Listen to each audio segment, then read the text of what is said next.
Hello, good afternoon, everyone. And for those who are watching us from a different time zones, good morning or good evening, wherever you may be.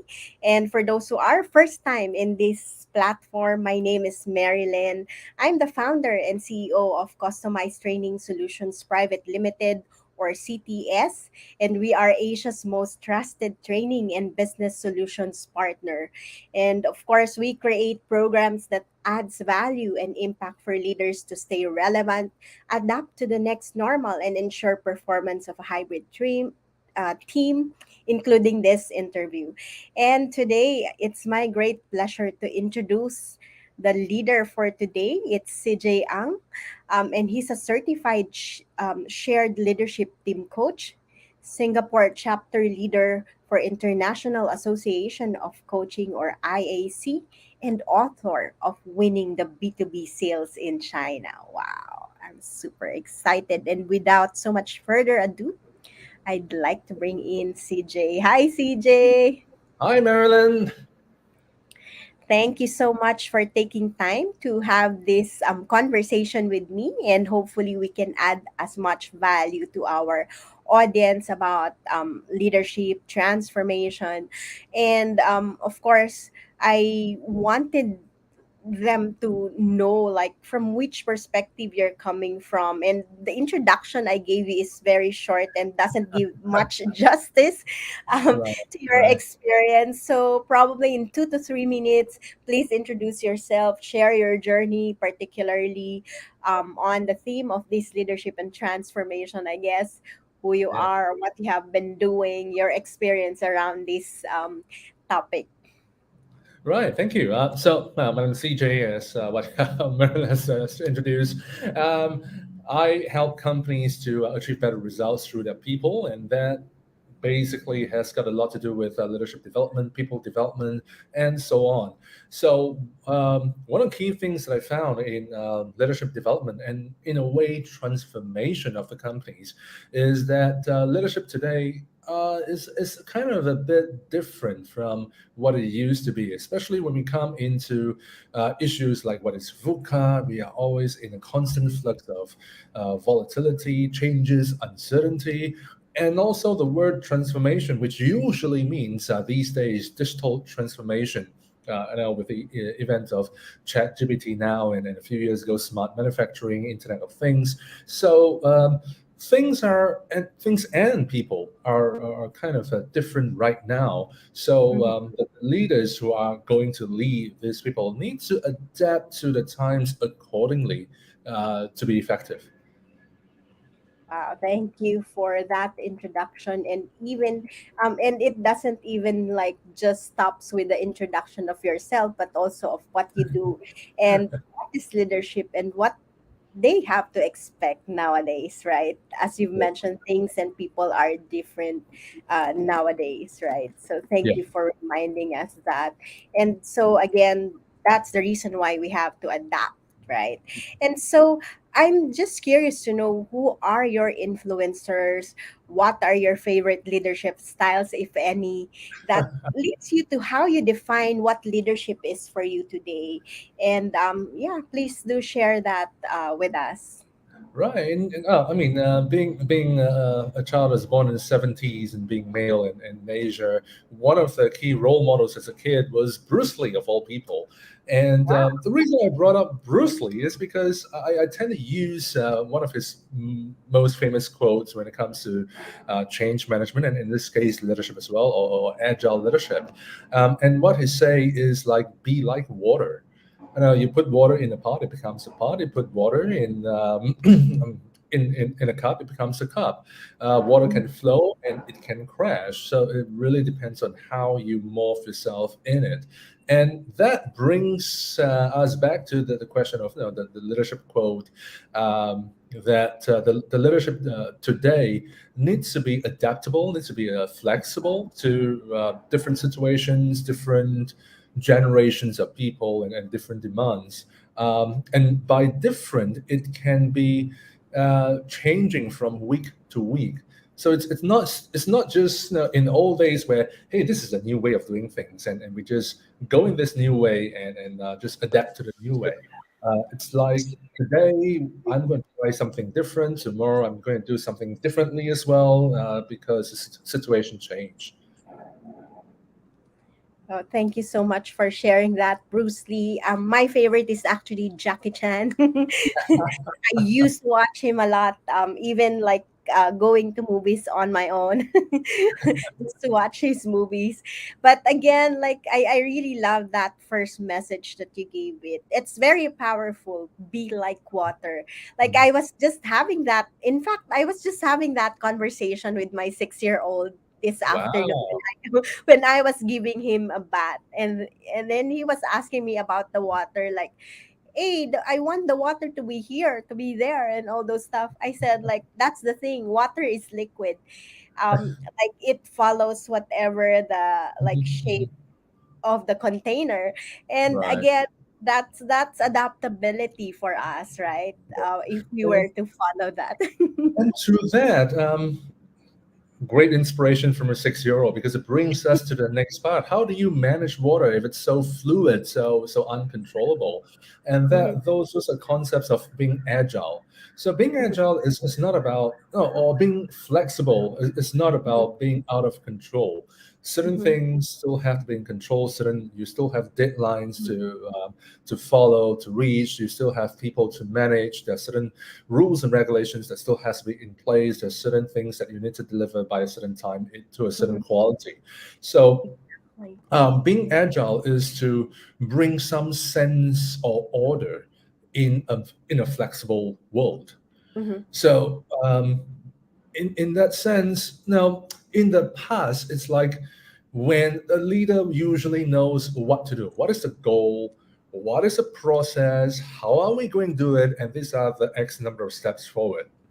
mhm, Today, we don't know what is the real goal. We may have a general direction that's somewhere there, but mhm, exactly what we don't know right now. Maybe when as we move forward, we get better clarity.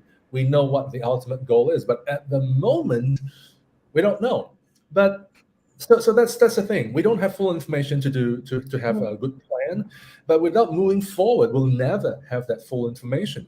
So what do we do? Well, we can actually plan on a week by week basis or a short term basis on, okay, given what we know right now and given the resources we have right now and given mhm, that is the general direction in a certain time frame, what can we do with the resources we have for the time being moving in that direction. mhm, So we will take a certain time frame, and in many agile methodologies we like to use 1 week mhm, because we mhm, will have a natural weekend break, hopefully. So it's mhm, the 1 week kind of space, and we decide, okay, this week let's do this. And then at the end of the week or the beginning of the next week, let's have a review. Are we moving in the right direction? Do we waste resources doing something irrelevant? What other new information do we get so that we can adapt for the next week, and so on. So within that week, a lot of things can be set, but we are mindful of what has been achieved. We're mindful of what went well, what did not go well, and then we adapt the following weeks. So that allows the control, the container for the water. And that hopefully allows the water to flow in the direction we want it to the impact to create impact that we want it to be.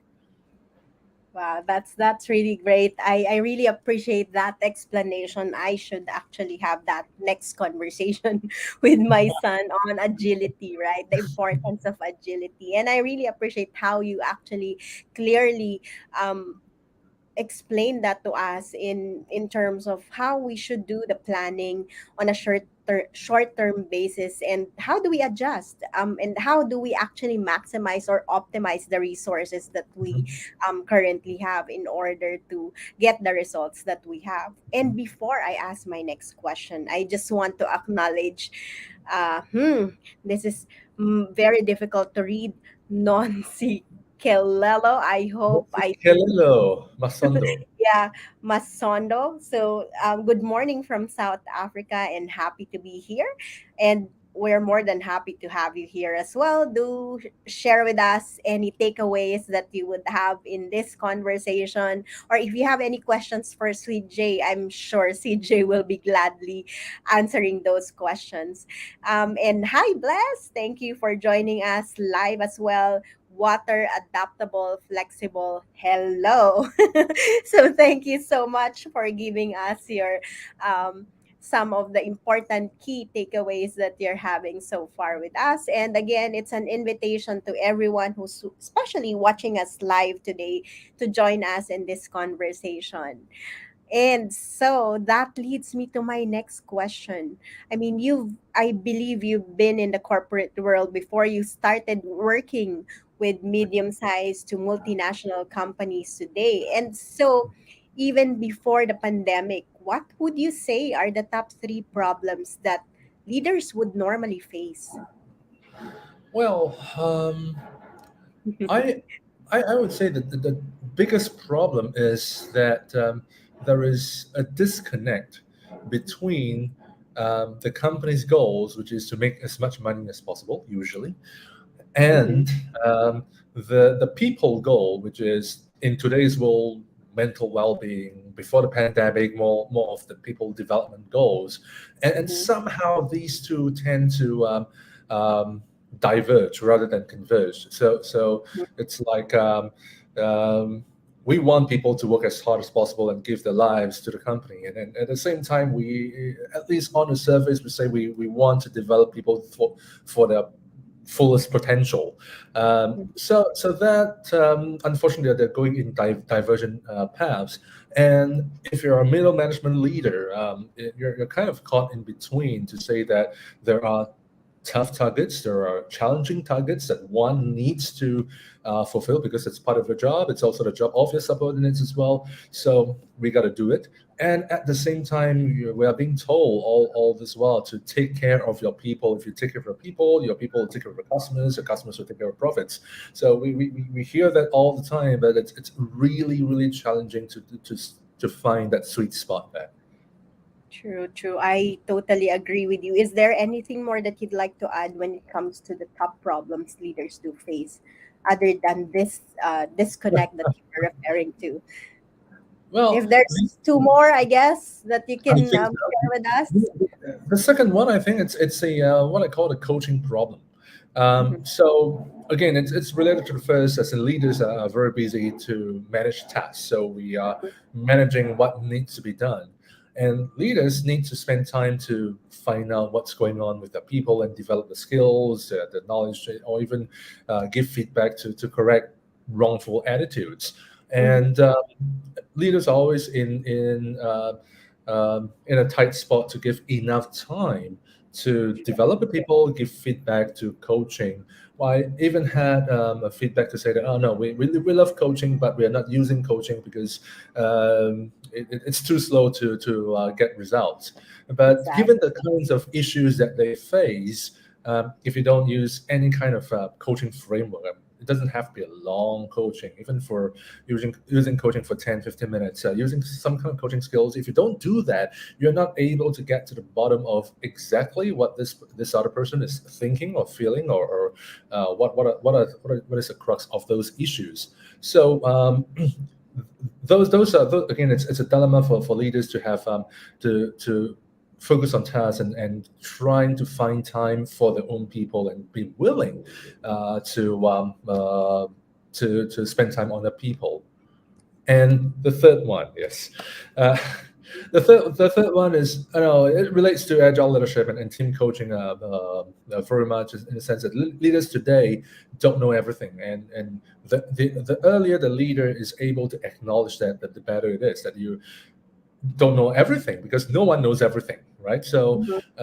it's better to say there are certain things that I know, there are certain things that I would like to know, or I need to know, and Mhm. will like to get feedback from there.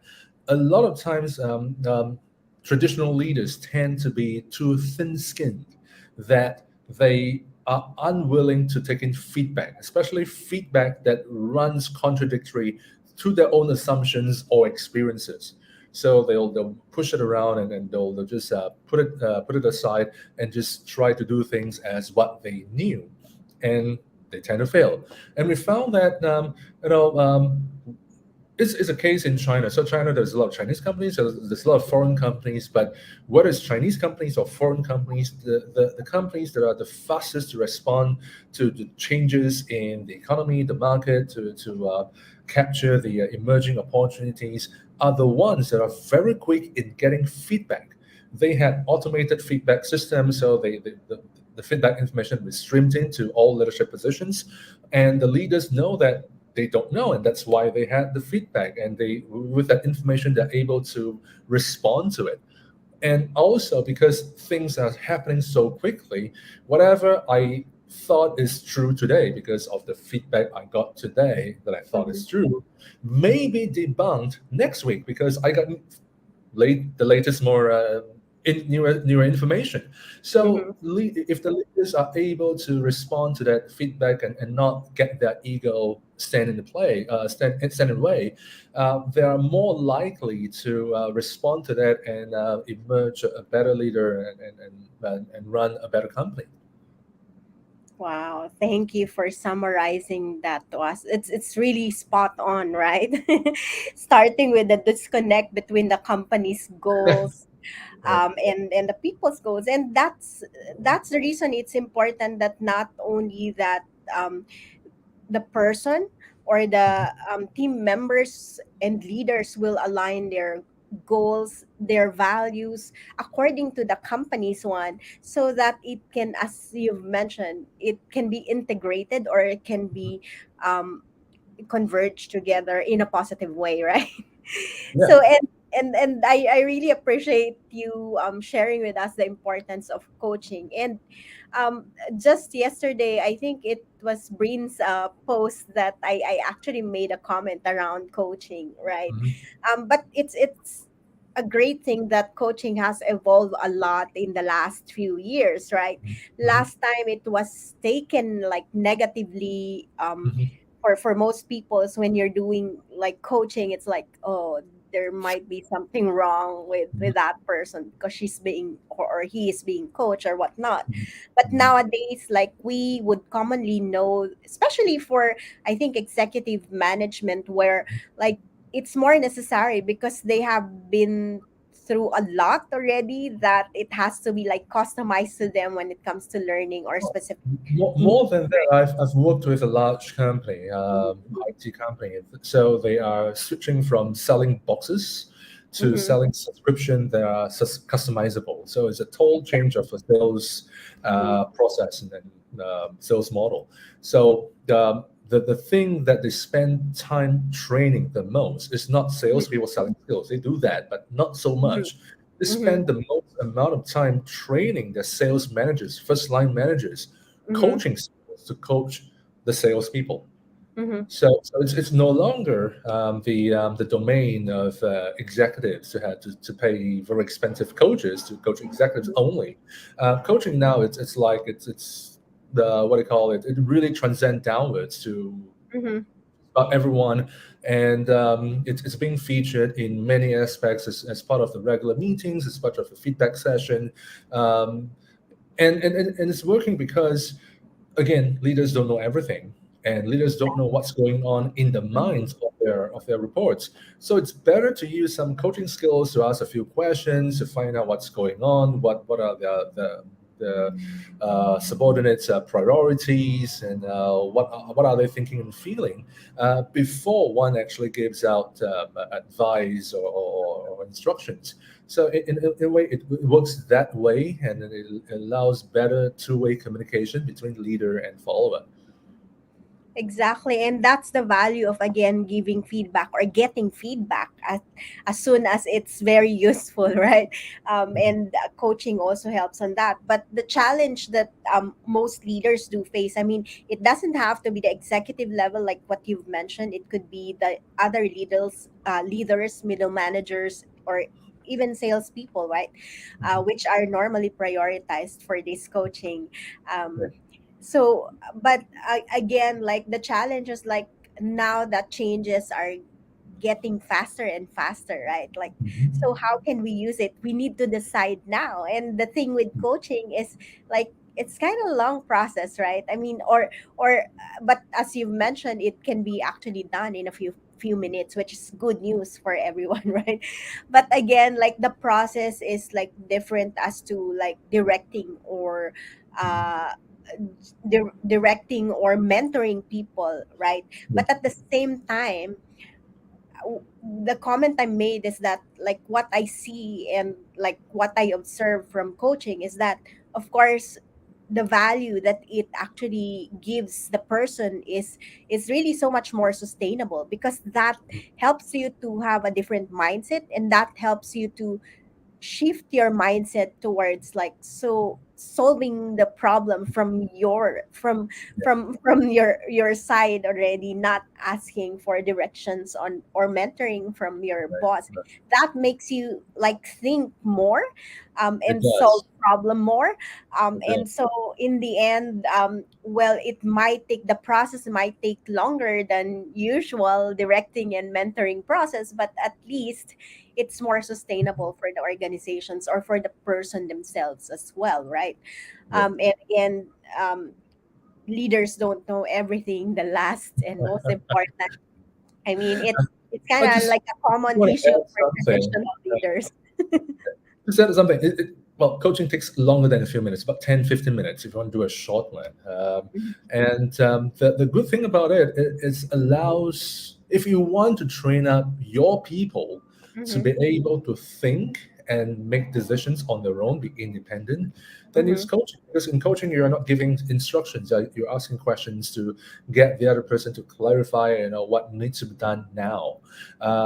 We do understand that we are always in the rush to get something, but a yes. lot of wastages are made for making wrong decisions and doing the wrong thing. So it it may make sense to spend about 10, 15 minutes or even half an hour just to reflect and have some space to find out what is the key priority now and why, before we rush in to do certain things. Right. So again, that gives us some perspective on how we can actually manage better in a very, very volatile world. Exactly. So thank you for sharing that with us and to highlighting that, again, that's how it make it sustainable, right?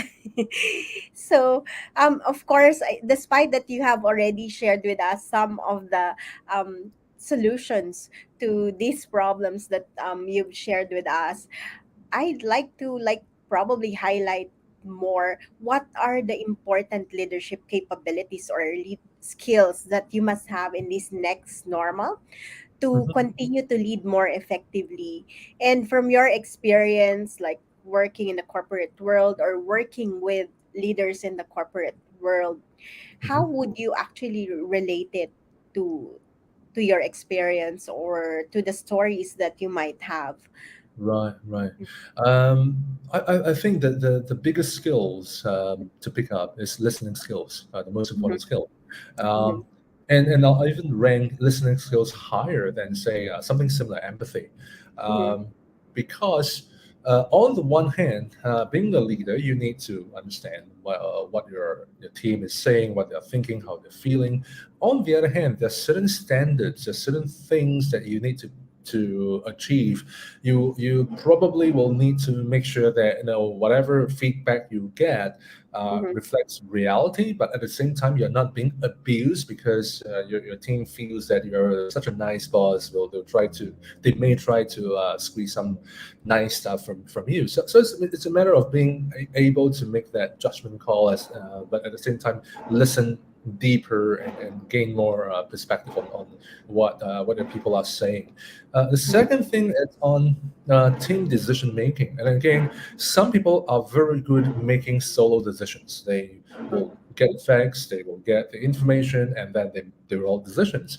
Other people makes decision better by discussing with people. So I may have some facts, you may have some facts. We come and we discuss, and maybe we can come up with a better conclusion.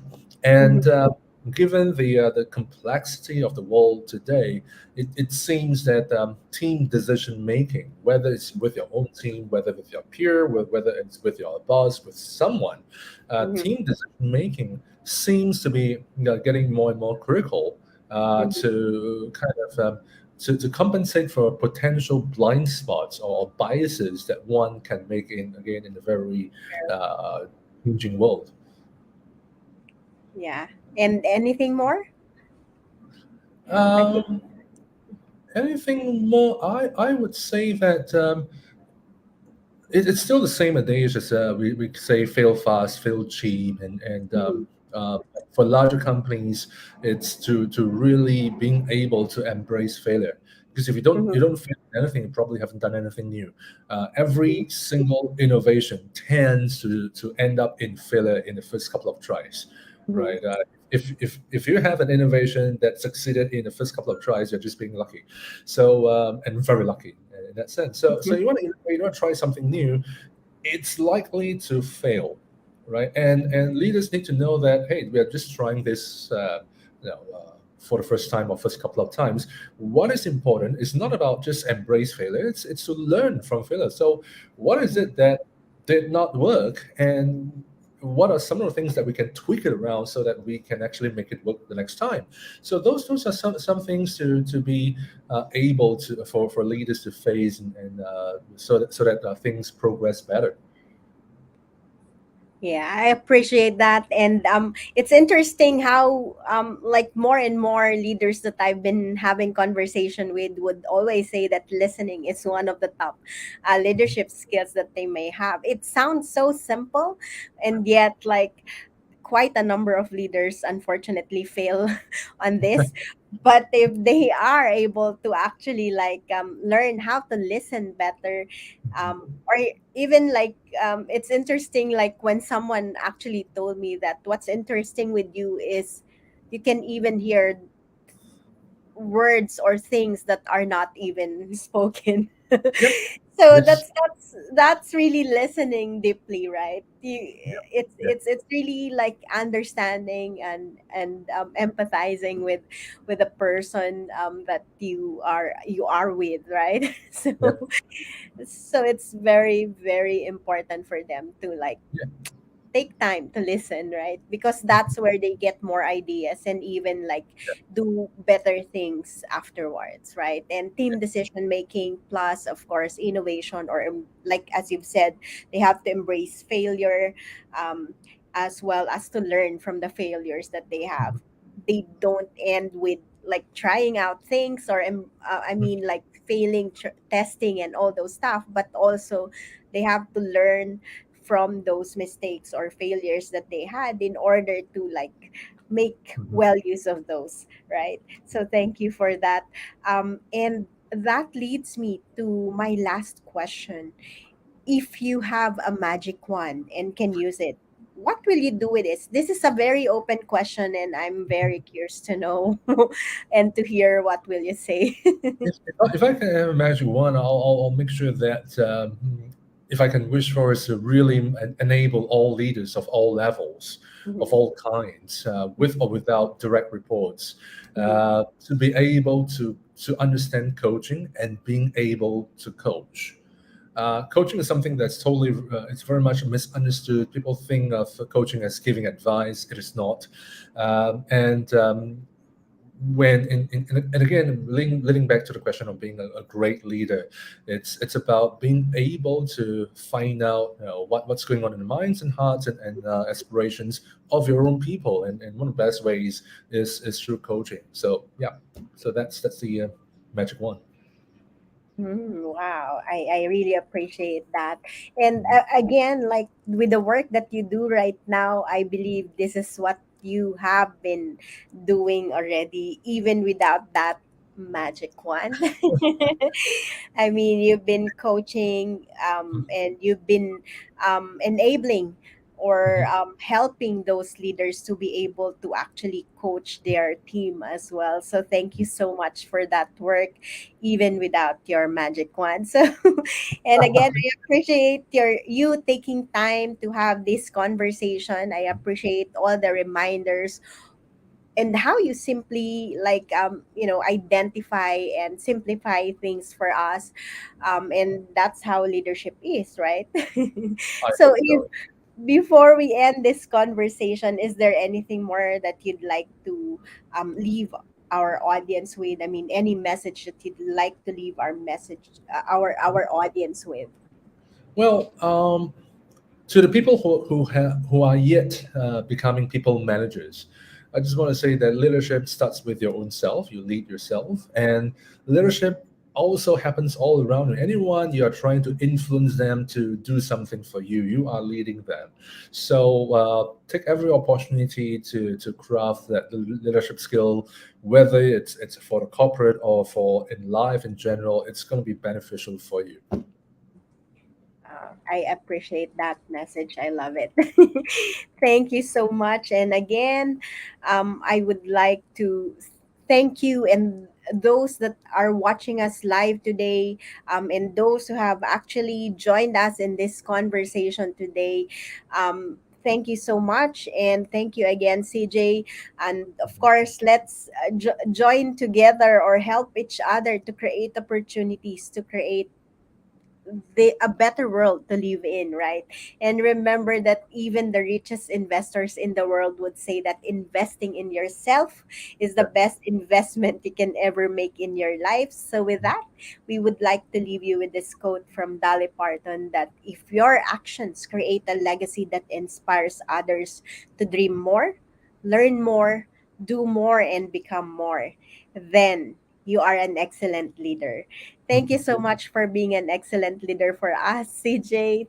Thank And you. have a good day, everyone. And see you next Wednesday with Farhan Niaz. Thank you, everyone. Thank you, Yeah. CJ. Have a good day and bye for now. Bye. Bye.